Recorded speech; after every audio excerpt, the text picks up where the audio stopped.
Breaking news చూస్తున్నాం. అమరావతి సచివాలయంలో ఉప ముఖ్యమంత్రి పవన్ కళ్యాణ్కు ఛాంబర్ కేటాయించారు. ఇక రెండో బ్లాక్లోని మొదటి అంతస్తులో ఉన్న 212 రూమ్ను పవన్కు సిద్ధం చేస్తున్నారు. పవన్తో పాటు జనసేనకు చెందిన మరో ఇద్దరు మంత్రుల ఛాంబర్లు కూడా అదే అంతస్తులో ఉండేలా నిర్ణయం తీసుకున్నారు. ఇక పక్కపక్కనే పవన్ కళ్యాణ్, నాదెండ్ల మనోహర్, కందుల దుర్గేష్ ఛాంబర్లు ఏర్పాటు చేస్తున్నారు. ఇక ఎల్లుండి ఛాంబర్లో పవన్ కళ్యాణ్ మంత్రిగా బాధ్యతలు స్వీకరించే అవకాశం ఉంది.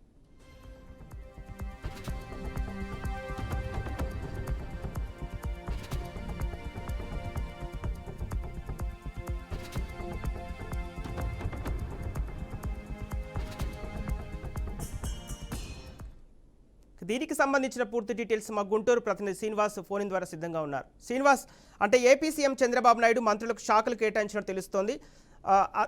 అదేవిధంగా చంద్రబాబు నాయుడు తన బ్లాక్లోనే పవన్ కళ్యాణ్ కోసం గతం కంటే భిన్నంగా ఛాంబర్ సిద్ధం చేస్తున్నట్టు తెలుస్తోంది. అయితే గతంలో డిప్యూటీ సీఎం మంత్రులకు 2, 3, 4, 5 బ్లాక్లో ఛాంబర్లు కేటాయించారు. ప్రస్తుత పరిస్థితి ఏంటి? పవన్ కళ్యాణ్కి ఎక్కడ కేటాయిస్తున్నారు ఛాంబర్ని? సంపత్, ఈ రోజు ఆంధ్రప్రదేశ్ అంతటా ప్రధానంగా ఒకటే చర్చ. పవన్ కళ్యాణ్, ఉప ముఖ్యమంత్రి పవన్ కళ్యాణ్ కు ఛాంబర్ ఎక్కడ కేటాయిస్తున్నారు? ఛాంబర్ రెడీ అయిందా? ఛాంబర్ రెడీ అయితే ఎప్పుడు పదవి బాధ్యతలు స్వీకరిస్తాడు అనేది ప్రతి ఇంట ప్రతి చోట కూడా చర్చ జరుగుతున్నటువంటి పరిస్థితి ఉంది. అయితే ముఖ్యంగా చూస్తే జనసేన పార్టీ నుంచి ఒక అధికారికంగా ఒక ప్రకటన వెలువడి కావడం జరిగింది. 19వ తేదీన పవన్ కళ్యాణ్ ఉప ముఖ్యమంత్రిగా బాధ్యతలు స్వీకరిస్తానంటూ కూడా ఆ జనసేన పార్టీ ప్రకటన విడుదల చేయడం జరిగింది. 19వ తేదీకి జనసేన పార్టీకి అధినేత పవన్ కళ్యాణ్ కు ఎటువంటి క్యాబినెట్ సిద్ధం చేస్తున్నారు, ఎక్కడ పవన్ కళ్యాణ్ కి సంబంధించి ఉప ముఖ్యమంత్రి హోదాలో పవన్ కళ్యాణ్ పదవి బాధ్యతలు స్వీకరించినాడు అనేది ప్రతి ఒక్కరు కూడా మాట్లాడుతున్నటువంటి పరిస్థితి ఉంది. అయితే సచివాలయంలో ఉన్నటువంటి మొదటి బ్లాక్ సీఎంఓ కార్యాలయానికి సమీపంలోనే పవన్ కళ్యాణ్ కార్యాలయం ఉంటుందంటూ కూడా అనేక సోషల్ మీడియాలో చక్కర్లు కొడుతున్నాయి. అలానే 3వ బ్లాక్ కు సంబంధించి కూడా పవన్ కళ్యాణ్ కి సంబంధించి 2 కానీ 5 కానీ పవన్ కళ్యాణ్ కి సంబంధించి క్యాబినెట్స్ ఉంటాయంటూ కూడా చెబుతున్నటువంటి పరిస్థితి. కానీ ముఖ్యంగా చూస్తే పవన్ కళ్యాణ్ కి సంబంధించినటువంటి పేషి ఉండే విధంగా ఉప ముఖ్యమంత్రిగా పవన్ కళ్యాణ్ పదవి బాధ్యతలు స్వీకరించడానికి ఇప్పటికే కొంత విశ్వసనీయ సమాచారం ప్రకారం సైలెంట్ గా పవన్ కళ్యాణ్ దానికి సంబంధించినటువంటి ఛాంబర్ ను రెడీ చేసుకున్నారు. అది ఏ క్యాబిన్ ఏంటి అనేది కూడా ఈ రోజు సాయంత్రంకి పూర్తిగా ఫైనల్ అయ్యే పరిస్థితి. అయితే ముఖ్యంగా చూస్తే సీఎంఓ కార్యాలయానికి సమీపంలోనే 1వ నెంబర్ బ్లాక్ లోనే ఐఆర్టీసీకి సంబంధించి గతంలో ఏదైతే చేసినటువంటి కార్యాలయం ఉందో అక్కడ ఏర్పాటు చేస్తారంటూ కూడా ఒక ప్రచారం ఉన్నది. అయితే ఈ రోజు దానిపైన పూర్తి స్థాయిలో జనసేన పార్టీ చెప్పడానికి క్లారిటీ ఇవ్వకపోయినా కానీ 19వ తారీఖు కల్లా పూర్తి స్థాయి సిద్ధమైంది.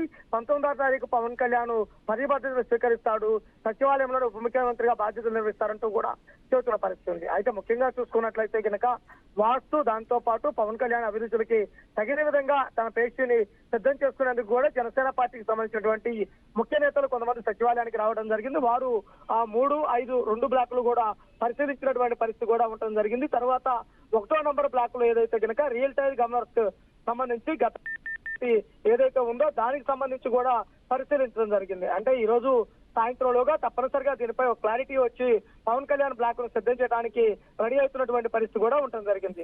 అయితే ముఖ్యంగా చూసుకుంటే సీఎం క్యాబినెట్ కు దగ్గరలోనే, సీఎం పేషికి దగ్గరలోనే అదే బ్లాక్ లో కూడా పవన్ కళ్యాణ్ బ్లాక్ ఉంటుందంటూ కూడా చెబుతున్నటువంటి పరిస్థితి. దానిపై అధికారికంగా ప్రకటన వచ్చేంత వరకు కూడా ఇప్పుడు ఉన్నటువంటి ప్రచారాలన్నీ కూడా మీడియాలో ప్రచారాలన్నీ కూడా రోమర్ అని కూడా చెప్పవాలి. అయితే జనసేన పార్టీకి సంబంధించిన ముఖ్య నేతలు కొంతమంది అంటే డిప్యూటీ సీఎం పవన్తో పాటు ఇంకా ఏ మంత్రులకు ఛాంబర్లు కేటాయిస్తున్నారు? అలాగే పవన్ కళ్యాణ్కు చంద్రబాబు నాయుడు ఇంత ప్రాముఖ్యత ఇవ్వడం వెనుక కారణాలేంటి? జనసేన పార్టీ అధినేత పవన్ కళ్యాణ్ ఎన్డీఏ కూటమిగా ఏర్పడి తెలుగుదేశం, జనసేన, బీజేపీ కలిసి ఎన్నికల్లో ఘన విజయం సాధించడానికి కారణమయ్యాడు కాబట్టి ఆయనకి తగినంత గుర్తింపు ఉండాలి, తగినంత ప్రాధాన్యత ఉండాలని ఉద్దేశంతో చంద్రబాబు నాయుడు ఈ కార్యక్రమాన్ని చేస్తున్నటువంటి పరిస్థితి. అలానే సచివాలయంలోనే 24 మంది మంత్రులకు సంబంధించి కూడా వాళ్ళ ఛాంబర్స్ ఏర్పాటు చేస్తున్నటువంటి పరిస్థితి. ముఖ్యంగా చూసుకుంటే ఇప్పటికే 3 నుంచి 4 మంత్రులు కూడా పదవి బాధ్యతలు స్వీకరించారు. వారి క్యాబినెట్ కూడా సిద్ధమైనాయి. మిగిలిన వారు కూడా రేపు ఎల్లుండిలో 2 రోజులు కూడా చేయడానికి కూడా సిద్ధమవుతున్నారు. ఆ విధంగా సిద్ధం చేస్తున్నటువంటి పరిస్థితి.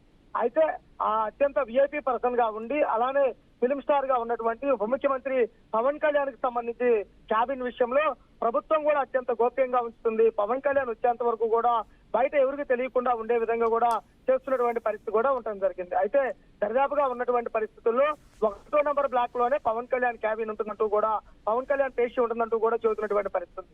అలా కాని పక్షంలో 3వ బ్లాక్ లో ఉన్నటువంటి దానిలో తప్పనిసరిగా ఆయన గ్రామీణాభివృద్ధి అంటే పంచాయతీరాజ్ అండ్ గ్రామీణాభివృద్ధి శాఖకు సంబంధించి, అలానే పర్యావరణకు సంబంధించినటువంటి శాఖలు ఉన్నాయి కాబట్టి ఆయన ఆ బ్లాక్ లో ప్రమాణ స్వీకారం చేసే అవకాశం, అంటే 10 బాధ్యతలు చేపట్టే అవకాశం కూడా ఉంది.